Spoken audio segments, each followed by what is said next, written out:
सब तो पहले मेरे वालों सब नू प्यार भरी सत श्री अकाल। प्यारे बच्चों, मैं Parveen math mistress government middle school Mirpur district Gurdaspur. मैं तुहानू असाइनमेंट 173 सॉल्व करावांगी और जो क्लास असी कर रहे हाँ वो किहड़ी है 6वीं क्लास। और बेटा जो असी टॉपिक कर रहे हाँ वो किहड़ा है अलजबरिक एक्सप्रैशन बीज गणित। और एक्सरसाइज जो असी करनी है वो किहड़ी है 11.2। ये असाइनमेंट पढ़ो पंजाब पढ़ाओ पंजाब मैथ स्ट्रीम वालों तैयार की गई है। और अज का जो साडा टॉपिक है वो है पैरीमीटर। तो चलो सब तो पहले असी पैरीमीटर वाले थोड़ा रिवाइज कर लें हाँ। पैरीमीटर की है परिमाप जां पैरीमीटर। इसनूं तुसीं अपनियां पिछलियां क्लासिस दे विच भी पढ़िया है कि परिमाप जां पैरीमीटर की हुंदा है। परिमाप जां पैरीमीटर का मतलब हुंदा है कुल तय कीती दूरी। कि सपोज करो कि तुसीं एक 3 बिंदुआं तो मिल के एक त्रिभुज जो है वह ड्रॉ कर ली है और इसनों असीं नाम दे दिता है ए बी और सी। तो फिर असी अगर इसका परिमाप या पैरीमीटर फाइंड आउट करना है तो बेटा वो की होएगा साडे कोलों कि असी बिंदु ए तो स्टार्ट करते हुए बी वाल बी तो सी ते अपनी पहली पोजीशन ए ते जान लई असी किधर जावांगे सी तो ए। ते ए असी जिन्नी दूरी तय की है ए तो बी तक बी तो सी तक और सी तो ए तक इन्हां सारियां ही भुजावां दे जोड़ नूं असी की कवांगे पैरीमीटर जां परिमाप। तो फिर परिमाप की है किसी भी बहुभुज द्वारा कुल तय की गई दूरी। इस दे विच असी बहुभुज इसलिए लैंदे हाँ क्योंकि जो असी डायग्राम लैना है वो सारे ही साडे कोलों किहड़े होने चाहिए हैं बंद कृतियां होनियां चाहिए हैं। तो जिस पॉइंट तो शुरू हो रही हैं उस पॉइंट ते ही असी उसनूं एंड करना है। तो जो असी सारियां भुजावां दा जोड़ करांगे A B plus B C plus C A जां ए सी तो इन्हां सारियां ही भुजावां दा जो जोड़ है साडे कोलों किस दे बराबर आ जाएगा पैरीमीटर जां परिमाप दे। तो ये सी साडे कोलों पैरीमीटर। तो जो असी अपनी असाइनमेंट करनी है उस दे विच असी अलजबरिक एक्सप्रैशन के रूप दे विच जो असी पैरीमीटर आ वो फाइंड आउट करना है। तो चलो फिर असी अपनी असाइनमेंट वाल चलते हाँ। फस्ट की है अभ्यास 11.2 का बेटा पहला क्वेश्चन है एक समभुजी त्रिभुज की हरेक भुजा नूं एल राही दर्शाया जाता है। इस समभुजी त्रिभुज के परिमाप नूं एल का प्रयोग करते हुए दर्शाओ। जिवें कि असीं पिछली असाइनमेंट दे विच कीता सी कि एल की है साडे कोलों चल जां वेरीएबल जो कि बदलता रहता है।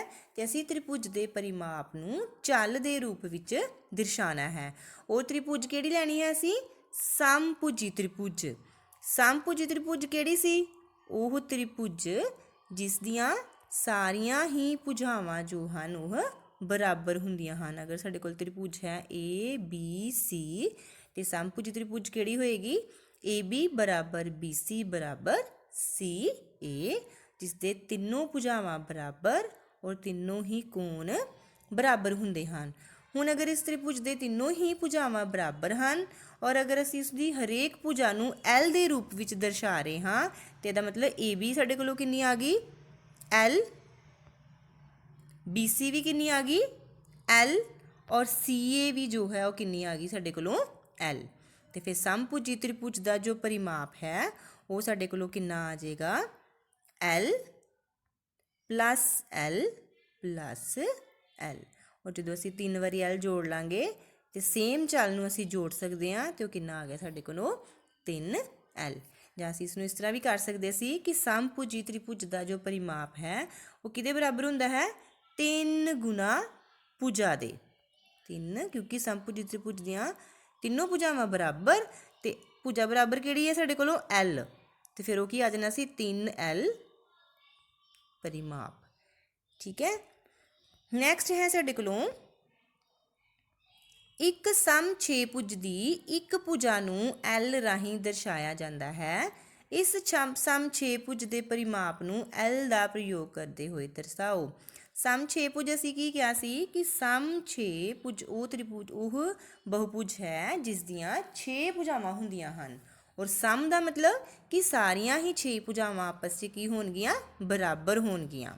ਤੇ ਫਿਰ ਇਹਦੇ ਵਿੱਚ ਸਾਡੇ ਕੋਲੋਂ ਸਾਰੀਆਂ ਹੀ ਭੁਜਾਵਾਂ ਜਦੋਂ ਬਰਾਬਰ ਹੈ ਔਰ ਹਰੇਕ ਭੁਜਾ ਨੂੰ ਅਸੀਂ ਕਿੰਨਾ ਕਿਹਾ ਹੈ, L ਨਾਲ ਡਿਨੋਟ ਕਰਨਾ ਹੈ।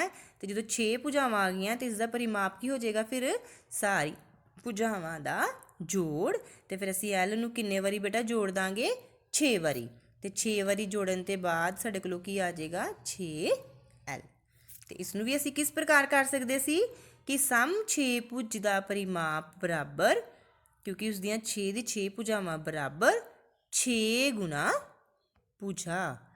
ਤੇ 6 ਭੁਜਾ ਕਿੰਨੀ ਹੈ ਸਾਡੇ ਕੋਲੋਂ, L। ਤੇ ਉਹ ਕਿੰਨਾ ਆ ਜਾਣਾ ਸੀ ਸਾਡੇ ਕੋਲੋਂ, 6L।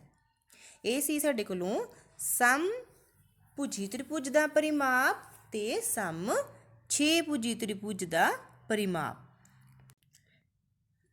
ਕੁਐਸਚਨ ਨੰਬਰ 3 ਦੇਖੋ ਬੇਟਾ ਕੀ ਹੈ। ਇਹਦੇ ਵਿੱਚ ਅਸੀਂ ਕੀ ਕਰਨਾ ਹੈ, ਘਨ ਜਾਂ ਕਿਊਬ ਦਾ ਪਰਿਮਾਪ ਪਤਾ ਕਰਨਾ ਹੈ। ਪਿਛਲੀ ਅਸਾਈਨਮੈਂਟ ਦੇ ਵਿੱਚ ਅਸੀਂ ਕਿਊਬ ਦੇ ਬਾਰੇ ਪੜ੍ਹਿਆ ਸੀ ਕਿ ਕਿਊਬ ਕੀ ਹੈ, ਇੱਕ 3D ਜਾਂ 3 ਪਸਾਰੀ ਆਕ੍ਰਿਤੀ ਹੈ ਜਿਸ ਦਾ ਜੋ ਫੇਸ ਹੈ, ਫੇਸ ਦੇਖੋ ਵਰਗਾਕਾਰ ਰੂਪ ਦੇ ਵਿੱਚ ਹੈ ਜਾਂ ਸਕੁਅਰ ਦੇ ਰੂਪ ਦੇ ਵਿੱਚ ਹੈ, ਜੋ ਕਿ ਵਰਗਾਕਾਰ ਬਕਸਿਆਂ ਤੋਂ ਮਿਲ ਕੇ ਬਣਦਾ ਹੈ। ਇਹ ਹੈ ਸਾਡੇ ਕੋਲੋਂ ਕਿਊਬ, ਜਿਸ ਦੇ ਹਰ ਸਾਈਡ, ਹਰ ਫੇਸ ਜੋ ਹੈ ਉਹ ਕਿਸ ਰੂਪ ਦੇ ਵਿੱਚ ਹੈ, ਵਰਗ ਦੇ ਰੂਪ ਦੇ ਵਿੱਚ ਹੈ। ਦੇਖ ਲਓ ਇਸ ਨੂੰ। ਹੁਣ ਅਸੀਂ ਕੀ ਕਰਨਾ ਹੈ, ਇਸ ਦੇ ਕਿਨਾਰਿਆਂ ਦੇ ਬਾਰੇ ਅਸੀਂ ਪੜ੍ਹਨਾ ਹੈ। ਇਸ ਇੱਕ ਵਾਰ ਪਹਿਲਾਂ ਅਸੀਂ ਇਸ ਦੇ ਫੇਸ ਦੇਖ ਲਈਏ।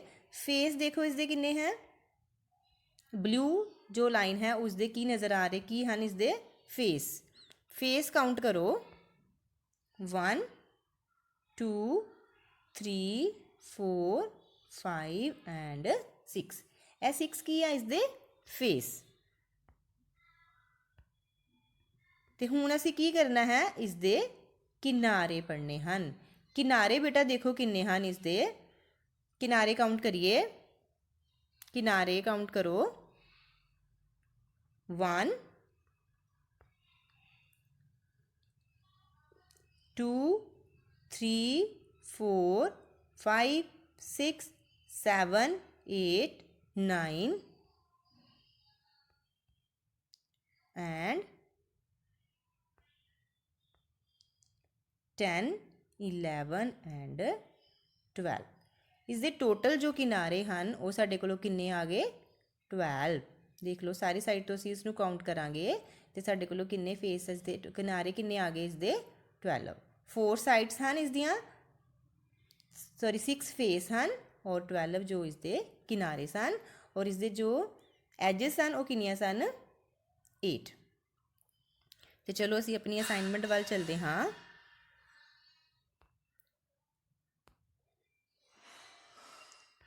ਕੀ ਹੈ 3rd ਕੁਐਸਚਨ, ਕੰਨ ਇੱਕ 3 ਪਸਾਰੀ ਆਕ੍ਰਿਤੀ ਹੁੰਦੀ ਹੈ ਜਿਵੇਂ ਚਿੱਤਰ ਵਿੱਚ ਦਿਖਾਇਆ ਗਿਆ ਹੈ, ਜਿਸ ਦੇ 6 ਫਲਕ ਹੁੰਦੇ ਹਨ ਅਤੇ ਇਸ ਦਾ ਜੋ ਫੇਸ ਹੈ ਉਹ ਵਰਗ ਦੇ ਰੂਪ ਵਿੱਚ ਹੁੰਦਾ ਹੈ। ਕੰਨ ਦੇ ਕਿਨਾਰੇ ਦੀ ਲੰਬਾਈ ਅਗਰ L ਹੈ, ਉਹਨਾਂ ਨੇ ਸਾਨੂੰ ਕੀ ਕਿਹਾ ਕਿ ਕੰਨ ਦਾ ਜੋ ਇੱਕ ਕਿਨਾਰਾ ਹੈ ਉਸ ਦੀ ਲੰਬਾਈ ਕਿੰਨੀ ਹੈ, L। ਔਰ ਸਾਨੂੰ ਪਤਾ ਹੈ ਕਿਨਾਰਿਆਂ ਦੀ ਕੁੱਲ ਗਿਣਤੀ ਕਿੰਨੀ ਹੈ, 12। ਤੇ ਫਿਰ ਉਸ ਦਾ ਪਰਿਮਾਪ ਜੋ ਹੈ ਉਹ ਕਿਸ ਦੇ ਬਰਾਬਰ ਆ ਗਿਆ, ਕੰਨ ਦਾ। ਕੰਨ ਦੇ ਕਿਨਾਰਿਆਂ ਦੀ ਕੁੱਲ ਲੰਬਾਈ ਬਰਾਬਰ ਇੱਕ ਕਿਨਾਰੇ ਦੀ ਲੰਬਾਈ ਗੁਣਾ ਕਿਨਾਰਿਆਂ ਦੀ ਗਿਣਤੀ। ਤੇ ਸਾਨੂੰ ਪਤਾ ਹੈ ਇੱਕ ਕਿਨਾਰੇ ਦੀ ਲੰਬਾਈ ਕਿੰਨੀ ਦਿੱਤੀ ਸੀ ਸਾਨੂੰ, L। ਤੇ ਕਿਨਾਰਿਆਂ ਦੀ ਗਿਣਤੀ ਹੁਣੇ ਅਸੀਂ ਦੇਖਿਆ ਕਿੰਨੀ ਹੈ, 12। ਤੇ ਫਿਰ ਜਦੋਂ ਅਸੀਂ ਚੱਲ ਨੂੰ ਅਚਲ ਨਾਲ ਗੁਣਾ ਕਰਾਂਗੇ ਤਾਂ ਗੁਣਾ ਨਹੀਂ ਹੋ ਸਕਦੇ ਤੇ ਫਿਰ ਇਹ ਸਾਡੇ ਕੋਲੋਂ ਕੀ ਆ ਜਾਏਗਾ, 12L 12L। ਇਹ ਕਿਸ ਦਾ ਪਰਿਮਾਪ ਆ ਗਿਆ ਸਾਡੇ ਕੋਲੋਂ, ਕੰਨ ਦਾ, ਜਿਸ ਦੀ ਸਾਈਡ ਕਿੰਨੀ ਹੈ, L। ਨੈਕਸਟ ਹੈ ਕੁਐਸਚਨ 4, ਚੱਕਰ ਦਾ ਇੱਕ ਵਿਆਸ ਉਹ ਰੇਖਾਖੰਡ ਹੁੰਦਾ ਹੈ ਜਿਸ ਦਾ ਚੱਕਰ ਉੱਤੇ ਸਥਿਤ 2 ਬਿੰਦੂਆਂ ਨੂੰ ਜੋੜਦਾ ਹੈ ਅਤੇ ਉਸ ਦੇ ਕੇਂਦਰ ਤੋਂ ਹੋ ਕੇ ਜਾਂਦਾ ਹੈ। ਦਿੱਤੀ ਆਕ੍ਰਿਤੀ ਵਿੱਚ AB ਚੱਕਰ ਦਾ ਵਿਆਸ ਹੈ ਅਤੇ C ਇਸ ਦਾ ਕੇਂਦਰ ਹੈ।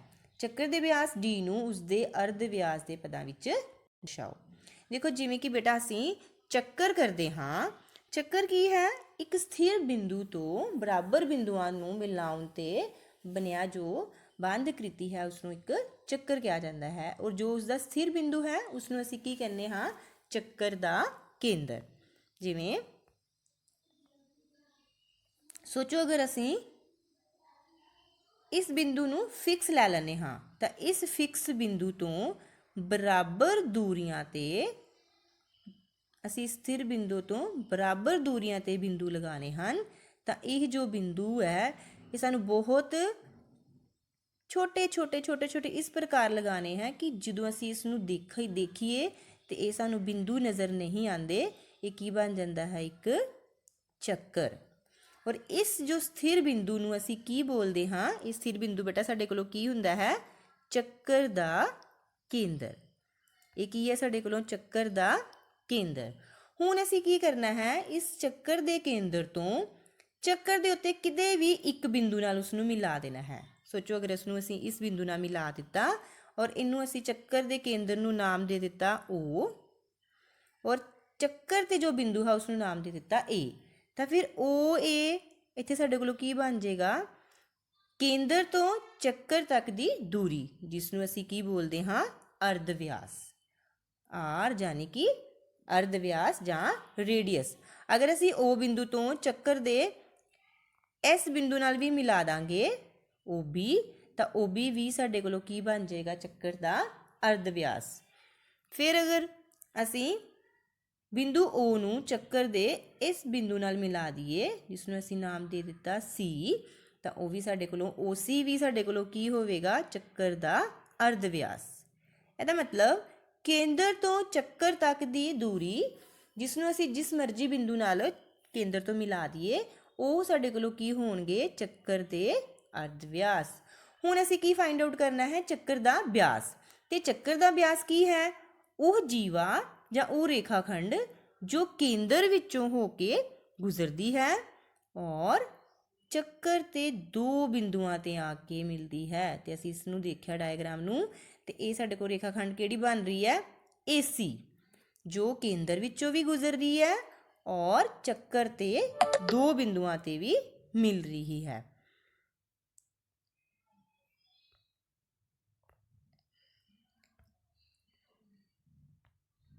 तो इस प्रकार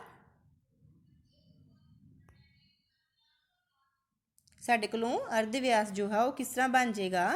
व्यास DAB है साडे को इस डायग्राम दे विच, जो कि किस तरह बनया साडे कोलों? AC जमा CB है। AC भी की है साडे कोलों? अर्ध व्यास, ते CB भी की है बेटा साडे कोलों? अर्ध व्यास। AC R है अर्ध व्यास और CB वो भी R है अर्ध व्यास। तो जो असी AB बनाना है तो वो साडे कोल किस तरह आ जाएगा? R प्लस R कितना हो गया? 2R। तो फिर असी R के रूप के जो असी व्यास नूं दर्शाना है, D जिसनूं असी व्यास कहते हाँ, वो किस प्रकार आ जाएगा? 2R यानी कि 2 गुना अर्ध व्यास। तो फिर साडे कोलों की फार्मूला बन जाता है कि जो व्यास है वो किस दे बराबर है? 2 गुना अर्ध व्यास दे, कि व्यास अर्ध व्यास तो हमेशा दुगना हुंदा है। नैक्सट आ गया क्वेश्चन नंबर 5। 3 संख्यावां 14, 27 ਅਤੇ 13 ਦੇ ਜੋੜ ਉੱਤੇ ਵਿਚਾਰ ਕਰੋ। ਸੰਖਿਆਵਾਂ ਲੈਣੀਆਂ ਹਨ ਕਿਹੜੀਆਂ-ਕਿਹੜੀਆਂ? 14, 27 ਅਤੇ 13। ਅਸੀਂ ਇਹਨਾਂ ਤਿੰਨਾਂ ਹੀ ਸੰਖਿਆਵਾਂ ਦਾ ਜੋੜ ਕਿਸ ਪ੍ਰਕਾਰ ਕਰਨਾ ਹੈ? ਪਹਿਲੇ ਅਸੀਂ ਪਹਿਲੇ ਦੇ ਵਿੱਚ ਕੀ ਕਰੀਏ? ਨੈਕਸਟ ਹੈ ਬੇਟਾ ਕੁਐਸਚਨ ਨੰਬਰ 5। 3 ਸੰਖਿਆਵਾਂ 14, 27 ਅਤੇ 13 ਦੇ ਜੋੜ ਉੱਤੇ ਵਿਚਾਰ ਕਰੋ। ਅਸੀਂ ਇਹ ਜੋੜ ਦੋ ਤਰ੍ਹਾਂ ਪ੍ਰਾਪਤ ਕਰ ਸਕਦੇ ਹਾਂ। ਦੋ ਤਰ੍ਹਾਂ ਕਿਸ ਤਰ੍ਹਾਂ ਕਰਨਾ ਹੈ? 14, 27 ਅਤੇ 13। ਅਸੀਂ ਸਭ ਤੋਂ ਪਹਿਲੇ ਬੇਟਾ ਕੀ ਕਰ ਸਕਦੇ ਹਾਂ? 3 ਸਾਡੇ ਕੋਲੋਂ ਸੰਖਿਆਵਾਂ ਹਨ, 14, 27 ਅਤੇ 13। ਅਸੀਂ ਪਹਿਲੇ ਕੀ ਕਰਨਾ ਹੈ? ਪਹਿਲੇ ਦੇ ਅਕੋਰਡਿੰਗ ਅਸੀਂ 14 ਅਤੇ 27 ਨੂੰ ਜੋੜਨਾ ਹੈ।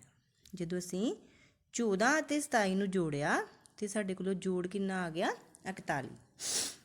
ਹੁਣ ਅਸੀਂ ਕੀ ਕਰਨਾ ਹੈ, 41 ਦੇ ਵਿੱਚ ਜੋ ਤੀਜੀ ਸੰਖਿਆ ਸਾਡੇ ਕੋਲੋਂ ਬਚ ਗਈ ਸੀ, ਪਹਿਲੇ ਅਸੀਂ ਇਹਨਾਂ ਦੋਨਾਂ ਦਾ ਜੋੜ ਕੀਤਾ 14 ਅਤੇ 27 ਦਾ, ਜੋ ਕਿ 41 ਆਇਆ। ਹੁਣ ਅਸੀਂ 41 ਦੇ ਵਿੱਚ 13 ਜੋੜ ਦੇਣਾ ਹੈ, ਤਾਂ ਜੋੜਫਲ ਸਾਡੇ ਕੋਲੋਂ ਕਿੰਨਾ ਆ ਜਾਏਗਾ 54। ਇਹਦਾ ਮਤਲਬ ਜਦੋਂ ਇਹਨਾਂ ਤਿੰਨਾਂ ਹੀ ਰਕਮਾਂ ਨੂੰ ਅਸੀਂ ਜੋੜਿਆ ਤੇ ਜੋੜਫਲ ਕਿੰਨਾ ਆਇਆ 54। ਇਹ ਸੀ ਪਹਿਲਾ ਤਰੀਕਾ, ਜਿਹਦੇ ਵਿੱਚ ਅਸੀਂ ਪਹਿਲੀ ਤੇ ਦੂਸਰੀ ਰਕਮ ਨੂੰ ਜੋੜਨ ਤੋਂ ਬਾਅਦ ਜੋ ਜੋੜਫਲ ਆਇਆ ਉਹਦੇ ਵਿੱਚ ਅਸੀਂ ਤੀਸਰੀ ਸੰਖਿਆ ਜੋ ਜੋੜੀ ਤੇ ਜੋੜਫਲ ਕਿੰਨਾ ਬਣ ਗਿਆ 54। ਹੁਣ ਉਸ ਤੋਂ ਬਾਅਦ ਅਸੀਂ ਕੀ ਕਰਨਾ ਹੈ, ਦੂਸਰੇ ਸਟੈਪ ਦੇ ਵਿੱਚ ਅਸੀਂ ਬੇਟਾ ਕੀ ਕਰਨਾ ਹੈ, ਸਭ ਤੋਂ ਪਹਿਲੇ ਅਸੀਂ ਦੂਸਰੇ ਦੇ ਵਿੱਚ ਦੂਸਰੀ ਰਕਮ ਯਾਨੀ ਕਿ 27 ਅਤੇ 13 ਨੂੰ ਜੋੜਨਾ ਹੈ। ਜਦੋਂ ਅਸੀਂ 27 ਤੇ 13 ਨੂੰ ਜੋੜਿਆ ਤੇ ਜੋੜਫਲ ਸਾਡੇ ਕੋਲੋਂ ਕਿੰਨਾ ਆ ਗਿਆ, ਦੂਸਰੇ ਨੰਬਰ ਤੇ ਅਸੀਂ ਕੀ ਕਰਨਾ ਹੈ 13 ਅਤੇ 27 ਨੂੰ ਜੋੜਨਾ ਹੈ ਤੇ ਜੋੜਫਲ ਕਿੰਨਾ ਆ ਗਿਆ ਸਾਡੇ ਕੋਲੋਂ 40। ਹੁਣ ਅਸੀਂ ਕਿਹੜੀ ਰਕਮ ਛੱਡੀ ਸੀ, ਪਹਿਲੇ ਵਾਲੀ, ਜੋ ਕਿ ਸਾਡੇ ਕੋਲੋਂ ਕਿੰਨੀ ਹੀ 14, ਤੇ ਅਸੀਂ 14 ਤੇ 40 ਨੂੰ ਜੋੜ ਦੇਣਾ ਹੈ। ਜਦੋਂ ਅਸੀਂ 14 ਤੇ 40 ਨੂੰ ਜੋੜਿਆ ਤੇ ਸਾਡੇ ਕੋਲੋਂ ਜੋੜ ਕਿੰਨਾ ਬਣ ਗਿਆ 54। ਜਦੋਂ ਅਸੀਂ ਪਹਿਲੇ ਦੇ ਵਿੱਚ ਜੋੜਫਲ ਕੀਤਾ ਸੀ ਉਹਦੇ ਵਿੱਚ ਵੀ ਆਨਸਰ ਕਿੰਨਾ ਆਇਆ 54, ਤੇ ਫਿਰ ਹੁਣ ਦੁਬਾਰਾ ਸਾਡੇ ਕੋਲੋਂ ਆਨਸਰ ਕਿੰਨਾ ਬਣ ਗਿਆ 54। ਪਰ ਇਸ ਵਾਰ ਅਸੀਂ ਜੋੜੀ ਕਿਹੜੀ ਰਕਮ ਹੈ, ਦੂਸਰੀ ਤੇ ਤੀਸਰੀ। ਪਹਿਲਾਂ ਅਸੀਂ ਦੂਸਰੀ ਤੇ ਤੀਸਰੀ ਨੂੰ ਜੋੜਿਆ, ਜੋੜ ਕਰਕੇ ਜੋ ਆਨਸਰ ਆਇਆ ਉਹਦੇ ਵਿੱਚ ਅਸੀਂ ਪਹਿਲੀ ਨੂੰ ਜੋੜ ਦਿੱਤਾ। ਤੇ ਅਗਰ ਅਸੀਂ ਇਹਦੇ ਵਿੱਚ ਅਸੀਂ ਜੋ ਪਹਿਲੀ A ਹੈ ਉਸ ਨੂੰ ਅਸੀਂ 14 ਮੰਨ ਲਈਏ, B ਨੂੰ ਅਸੀਂ 27 ਮੰਨ ਲਈਏ ਤੇ C ਅਸੀਂ 13 ਨੂੰ ਮੰਨ ਲਈਏ। ਇਹ ਤਿੰਨੋਂ ਹੀ ਸੰਖਿਆਵਾਂ ਜੋ ਹੈ A B C ਦੇ ਰੂਪ ਵਿੱਚ ਅਗਰ ਅਸੀਂ ਇਹਨਾਂ ਨੂੰ ਲਿਖ ਲਈਏ ਤਾਂ ਫਿਰ ਸਾਡੇ ਕੋਲ ਫਾਰਮੂਲਾ ਜੋ ਹੈ ਉਹ ਕੀ ਬਣ ਜਾਏਗਾ A ਪਲੱਸ B, ਕਿਉਂਕਿ ਪਹਿਲਾਂ ਅਸੀਂ A ਪਲੱਸ B ਕੀਤਾ ਸੀ, ਪਲੱਸ C ਤੀਸਰੀ ਰਕਮ ਉਹਦੇ ਵਿੱਚ ਬਾਅਦ ਵਿੱਚ ਜੋੜਨ ਤੋਂ ਬਾਅਦ ਸਾਨੂੰ ਕੀ ਮਿਲਿਆ ਕਿ ਅਗਰ ਅਸੀਂ A ਨੂੰ ਰਹਿਣ ਦਈਏ ਤੇ ਦੂਸਰੀ ਤੇ ਤੀਸਰੀ ਯਾਨੀ ਕਿ B ਤੇ C ਜੋੜ ਦਈਏ ਤੇ ਆਨਸਰ ਸਾਡੇ ਕੋਲੋਂ ਫਿਰ ਵੀ ਦੋਨੋਂ ਕੀ ਆਣਗੇ ਬਰਾਬਰ। ਇਹ ਹੈ ਸਾਡੇ ਕੋਲੋਂ ਨਿਯਮ ਗੁਣਾ ਦਾ ਜੋੜ ਦਾ ਸਹਿਚਾਰੀ ਗੁਣ, ਜਿਹਦੇ ਵਿੱਚ ਅਸੀਂ ਤਿੰਨੋਂ ਸੰਖਿਆਵਾਂ ਨੂੰ ਇਸ ਦੋ ਪ੍ਰਕਾਰ ਨਾਲ ਅਸੀਂ ਜੋੜ ਸਕਦੇ ਹਾਂ ਤੇ ਇਹਦੇ ਨਾਲ ਸਾਡੇ ਕੋਲੋਂ ਸੰਖਿਆਵਾਂ ਦੇ ਜੋੜ ਦਾ ਸਹਿਚਾਰੀ ਗੁਣ ਜੋ ਹੈ ਉਹ ਬਣ ਜਾਂਦਾ ਹੈ, ਜੋ ਕਿ ਕੀ ਹੈ A plus B bracket plus C is equal to A plus bracket B plus C। ਚਲੋ ਨੈਕਸਟ ਬੇਟਾ ਅਸੀਂ ਆਪਣੇ ਵੀਕ ਐਲੋਜ਼ ਨਾਲ ਸੰਬੰਧਿਤ ਸਵਾਲ ਕਰਦੇ ਹਾਂ। ਵੀਕ ਐਲੋਜ਼ ਕੀ ਸੀ, ਜੋ ਤੁਹਾਨੂੰ ਲਰਨਿੰਗ ਆਊਟਕਮਸ 'ਚ ਦਿੱਤੇ ਸੀ, ਜਿਹਦੇ ਵਿੱਚ ਜੋ ਸਵਾਲ ਤੁਸੀਂ ਅੱਛੇ ਤਰੀਕੇ ਨਾਲ ਸੋਲਵ ਨਹੀਂ ਕਰ ਪਾਏ ਉਹਨਾਂ ਦੀ ਹੁਣ ਅਸੀਂ ਆਪਣੀ ਇਹਨਾਂ ਅਸਾਈਨਮੈਂਟ ਦੇ ਵਿੱਚ ਰਿਵੀਜ਼ਨ ਕਰਾਂਗੇ। ਤੇ ਪਹਿਲਾ ਕੁਐਸਚਨ ਕਰਦੇ ਹਾਂ। ਪਹਿਲਾ ਕੁਐਸਚਨ ਕੀ ਹੈ, ਆਪਲਾ ਨੇ 2/1/2 ਕਿਲੋਗ੍ਰਾਮ ਆਲੂ ਖਰੀਦੇ ਜਦਕਿ ਮੀਨੂ ਨੇ 1/1/2 ਕਿਲੋਗ੍ਰਾਮ ਆਲੂ ਖਰੀਦੇ। ਆਪਲਾ ਅਤੇ ਮੀਨੂ ਨੇ ਕੁੱਲ ਕਿੰਨੇ ਆਲੂ ਖਰੀਦੇ। ਕੁੱਲ ਮਤਲਬ ਟੋਟਲ ਫਾਈਂਡ ਆਊਟ ਕਰਨਾ ਹੈ, ਤੇ ਜਦੋਂ ਵੀ ਅਸੀਂ ਟੋਟਲ ਕਰਦੇ ਹਾਂ ਤਾਂ ਅਸੀਂ ਦੋਨਾਂ ਦਾ ਕੀ ਕਰ ਦੇਣਾ ਹੈ ਜੋੜ। ਪਰ ਹੁਣ ਅਸੀਂ ਇਹਨਾਂ ਨੂੰ ਧਿਆਨ ਨਾਲ ਦੇਖਿਆ ਕਿ ਜਦੋਂ ਅਸੀਂ ਜੋੜ ਕਰ ਰਹੇ ਹਾਂ ਤੇ ਇਹ ਸੰਖਿਆਵਾਂ ਸਾਡੇ ਕੋਲ ਪੂਰਨ ਨਹੀਂ ਹੈ, ਇਹ ਕਿਹਦੇ ਰੂਪ ਵਿੱਚ ਹੈ ਸਾਡੇ ਕੋਲੋਂ ਮਿਸ਼ਰਿਤ ਭਿੰਨ ਦੇ ਰੂਪ ਵਿੱਚ। ਕਿਹਦੇ ਰੂਪ ਵਿੱਚ ਹੈ ਮਿਸ਼ਰਿਤ ਭਿੰਨ। ਹੁਣ ਭਿੰਨ ਕੀ ਹੈ, ਭਿੰਨ ਕੀ ਹੈ ਉਹ ਸੰਖਿਆਵਾਂ ਜੋ P/Q ਦੇ ਰੂਪ ਵਿੱਚ ਹੁੰਦੀਆਂ ਹਨ, ਜਿੱਥੇ Q ਜੋ ਹੈ ਸਾਡੇ ਕੋਲੋਂ ਕਦੀ ਵੀ 0 ਦੇ ਬਰਾਬਰ ਨਹੀਂ ਹੁੰਦਾ। P ਕੀ ਹੈ ਅੰਸ਼, Q ਕੀ ਹੈ ਹਰ। ਇਹਦਾ ਮਤਲਬ ਅੰਸ਼ ਬਟਾ ਹਰ, ਤੇ ਹਰ ਕਦੀ ਵੀ 0 ਦੇ ਬਰਾਬਰ ਨਹੀਂ।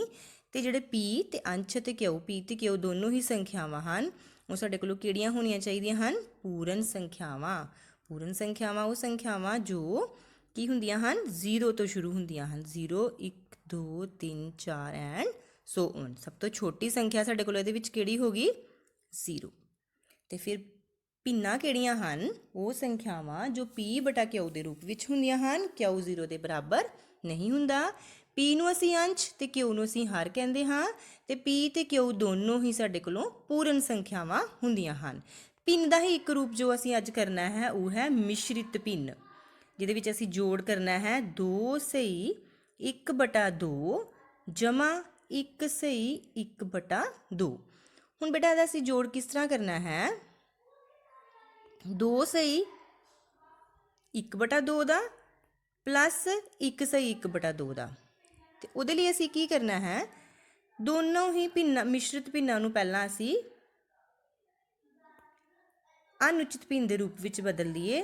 ਕੀ ਕਰੀਏ ਉਹਦੇ ਲਈ 2 ਨੂੰ 2 ਨਾਲ ਗੁਣਾ ਕਰਨੀ 2 ਦੂਣੀ 4 ਤੇ ਉੱਪਰ ਜੋ ਰਕਮ ਹੈ ਅਸੀਂ ਉਹਦੇ ਵਿੱਚ ਪਲੱਸ ਕਰ ਦੇਣਾ। ਅੰਸ਼ ਨੂੰ ਅਸੀਂ ਪਲੱਸ ਕਰਨਾ ਹੈ 2 ਦੂਣੀ 4 4 + 1 ਕਿੰਨਾ ਆ ਗਿਆ 5/2। ਅੱਗੇ ਨਿਸ਼ਾਨ ਸਾਡੇ ਕੋਲ ਕਿਹੜਾ ਹੈ ਪਲੱਸ ਦਾ, ਤਾਂ ਪਲੱਸ ਦਾ ਹੀ ਆ ਜਾਏਗਾ। ਹੁਣ ਇਹ ਵਾਲੀ ਮਿਸ਼ਰਿਤ ਭਿੰਨ ਨੂੰ ਅਸੀਂ ਹੱਲ ਕਰੀਏ 2 ਨੂੰ 2 ਨਾਲ 2 ਨੂੰ 1 ਨਾਲ ਕੀ ਕਰਨਾ ਹੈ ਪਹਿਲਾਂ ਗੁਣਾ 2 ਏਕਮ 2 ਤੇ 1 ਇਹਦੇ ਵਿੱਚ ਕੀ ਕਰਨਾ ਹੈ ਅਸੀਂ ਜੋੜ ਦੇਣਾ ਹੈ 2 ਏਕਮ 2 2 ਜਮਾ 1 ਕਿੰਨਾ ਆ ਗਿਆ ਸਾਡੇ ਕੋਲੋਂ 3/2। ਇਹ ਆ ਗਿਆ ਸਾਡੇ ਕੋਲੋਂ ਮਿਸ਼ਰਿਤ ਭਿੰਨਾਂ ਨੂੰ ਸੋਲਵ ਕਰਨ ਤੋਂ ਬਾਅਦ। ਹੁਣ ਇਹਨਾਂ ਨੂੰ ਧਿਆਨ ਨਾਲ ਦੇਖੋ ਦੋਨਾਂ ਦੇ ਹੀ ਭਿੰਨਾਂ ਦੇ ਜੋ ਹਰ ਹਨ ਸਾਡੇ ਕੋਲੋਂ ਕਿੰਨੇ ਆ ਰਹੇ ਹਨ 2 ਸੇਮ ਆ ਰਿਹਾ ਹਰ। ਜਦੋਂ ਵੀ ਸਾਡੇ ਕੋਲੋਂ ਹਰ ਜੋ ਸੇਮ ਹੈ ਤੇ ਉੱਪਰ ਵਾਲੀ ਰਕਮ ਨੂੰ ਅਸੀਂ ਪਲੱਸ ਕਰ ਸਕਦੇ ਹਾਂ। ਉੱਪਰ ਕਿੰਨਾ 5 ਤੇ ਇੱਧਰ ਕਿੰਨਾ ਹੈ 3 5 + 3 ਕਿੰਨਾ ਹੋ ਗਿਆ ਸਾਡੇ ਕੋਲੋਂ 8/2।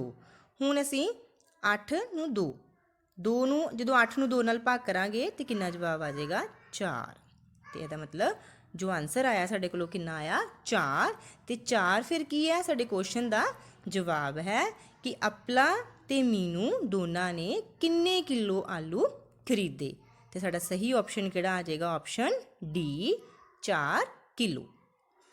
ਨੈਕਸਟ ਆ ਗਿਆ ਕੁਐਸਚਨ ਨੰਬਰ 2। ਮਹੇਸ਼ ਨੇ ਇੱਕ ਕਿਤਾਬ ਦਾ 5/2 ਹਿੱਸਾ ਪੜ੍ਹਿਆ ਔਰ ਪ੍ਰੀਤੀ ਨੇ ਉਹੀ ਕਿਤਾਬ ਦਾ 1/6 ਹਿੱਸਾ ਪੜ੍ਹਿਆ। ਦੋ ਬੱਚਿਆਂ ਨੇ ਇੱਕ ਹੀ ਕਿਤਾਬ ਨੂੰ ਪੜ੍ਹਨਾ ਹੈ। ਪਹਿਲਾ ਬੱਚਾ ਮਹੇਸ਼ ਹੈ ਜਿਸ ਨੇ ਉਸਦੀ ਬੁੱਕ ਦਾ 5/6 ਹਿੱਸਾ ਪੜ੍ਹਿਆ। ਇਹ ਸਾਨੂੰ ਬੇਟਾ ਭਿੰਨ ਦੇ ਰੂਪ ਵਿੱਚ ਦਿੱਤਾ ਹੋਇਆ ਹੈ। ਤੇ ਦੂਸਰਾ ਪ੍ਰੀਤੀ ਹੈ ਜਿਸ ਨੇ ਉਸਦਾ 1/6 ਹਿੱਸਾ ਪੜ੍ਹਿਆ। ਮਹੇਸ਼ ਦੁਆਰਾ ਕਿੰਨਾ ਹਿੱਸਾ ਜ਼ਿਆਦਾ ਪੜ੍ਹਿਆ ਗਿਆ। ਅਸੀਂ ਕੀ ਦੱਸਣਾ ਹੈ ਕਿ ਮਹੇਸ਼ ਨੇ ਕਿੰਨਾ ਹਿੱਸਾ ਜ਼ਿਆਦਾ ਪੜ੍ਹਿਆ। ਤੇ ਫਿਰ ਅਸੀਂ ਕੀ ਕਰਾਂਗੇ ਮਹੇਸ਼ ਨੇ ਜਿੰਨਾ ਹਿੱਸਾ ਪੜ੍ਹਿਆ ਉਹਦੇ ਵਿੱਚੋਂ ਅਸੀਂ ਪ੍ਰੀਤੀ ਦੇ ਜਿੰਨਾ ਹਿੱਸਾ ਪੜ੍ਹਿਆ ਪ੍ਰੀਤੀ ਵਾਲਾ ਹਿੱਸਾ ਜੋ ਹੈ ਮਹੇਸ਼ ਵਿੱਚੋਂ ਮਾਈਨਸ ਕਰ ਦਾਂਗੇ। ਕਿੰਨਾ ਸੀ ਸਾਡੇ ਕੋਲੋਂ 5/6 ਤੇ 1/6। ਸਾਡੇ ਕੋਲ ਪਹਿਲੀ ਭਿੰਨ ਕਿੰਨੀ ਆ ਗਈ 5/6 ਜੋ ਕਿ ਮਹੇਸ਼ ਨੇ ਪੜ੍ਹੀ ਹੈ। ਮਹੇਸ਼ ਦੇ ਹਿੱਸੇ ਵਿੱਚੋਂ ਅਸੀਂ ਪ੍ਰੀਤੀ ਵਾਲਾ ਹਿੱਸਾ ਮਾਈਨਸ ਕਰ ਦਾਂਗੇ। ਹੁਣ ਜਦੋਂ ਅਸੀਂ ਇਹਨਾਂ ਦੋਨਾਂ ਨੂੰ ਭਿੰਨਾਂ ਨੂੰ ਫਿਰ ਧਿਆਨ ਨਾਲ ਦੇਖਿਆ ਤੇ ਫਿਰ ਸਾਡੇ ਕੋਲੋਂ ਜੋ ਹਰ ਹਨ ਉਹ ਕੀ ਆ ਰਹੇ ਹਨ ਬਰਾਬਰ। ਤੇ ਬਰਾਬਰ ਵਾਲੇ ਨੂੰ ਅਸੀਂ ਸੇਮ ਲਿਖ ਦਿੱਤਾ ਤੇ ਉੱਪਰ ਜੋ ਵੀ ਸਾਡੇ ਕੋਲ ਅੰਸ਼ ਆ ਰਹੇ ਹੈ 1 5 ਤੇ 1 1 ਹੈ। ਦੋਨਾਂ ਨੂੰ ਹੀ ਅਸੀਂ ਕੀ ਕਰਾਂਗੇ ਮਾਈਨਸ ਕਰ ਦਾਂਗੇ। 5 ਦੇ ਵਿੱਚੋਂ 1 ਮਾਈਨਸ ਕਰ ਦਾਂਗੇ ਤੇ ਕਿੰਨਾ ਆਨਸਰ ਆ ਗਿਆ 4/6। ਹੁਣ ਇਸ ਨੂੰ ਸਰਲ ਕਰ ਲੈਂਦੇ ਹਾਂ। 4/6 ਨੂੰ ਸਰਲ ਕਰਾਂਗੇ ਕੋਈ ਐਸਾ ਪਹਾੜਾ ਜਿਹਦੇ ਵਿੱਚ 4 ਵੀ ਆ ਜਾਏ ਤੇ 6 ਵੀ ਆ ਜਾਏ ਉਹ ਸਾਡੇ ਕੋਲੋਂ ਕੀ ਹੈ 2 2 ਦੂਣੀ 4 ਤੇ 2 ਤੀਆਂ 6। ਕਿੰਨਾ ਜਵਾਬ ਆ ਗਿਆ ਸਾਡੇ ਕੋਲੋਂ 2/3। ਤੇ ਇਹਦਾ ਮਤਲਬ 2/3 ਹਿੱਸਾ ਜੋ ਹੈ ਉਹ ਮਹੇਸ਼ ਨੇ ਜ਼ਿਆਦਾ ਪੜ੍ਹਿਆ ਕਿਹਦੇ ਨਾਲੋਂ ਪ੍ਰੀਤੀ ਨਾਲੋਂ। ਤੇ ਬੇਟਾ ਇਹ ਸੀ ਸਾਡੇ ਕੋਲੋਂ ਪੰਜਾਬ ਅਚੀਵਮੈਂਟ ਸਰਵੇ ਨਾਲ 20 ਕੈਲੋਜ਼ ਨਾਲ ਸੰਬੰਧਿਤ ਸਵਾਲ। ਸੋ ਅੱਜ ਦੀ ਜੋ ਅਸੀਂ ਅਸਾਈਨਮੈਂਟ ਕੀਤੀ ਹੈ 173 ਸਾਰੇ ਹੀ ਬੱਚੇ ਇਸ ਅਸਾਈਨਮੈਂਟ ਨੂੰ ਆਪਣੀ ਮੈਥ ਦੀ ਕਾਪੀ ਤੇ ਨੋਟ ਕਰੋ ਔਰ ਇਸ ਨੂੰ ਅੱਛੇ ਤਰੀਕੇ ਨਾਲ ਰਿਵਾਈਜ਼ ਕਰੋ। God bless you all. Thank you. Have a nice day.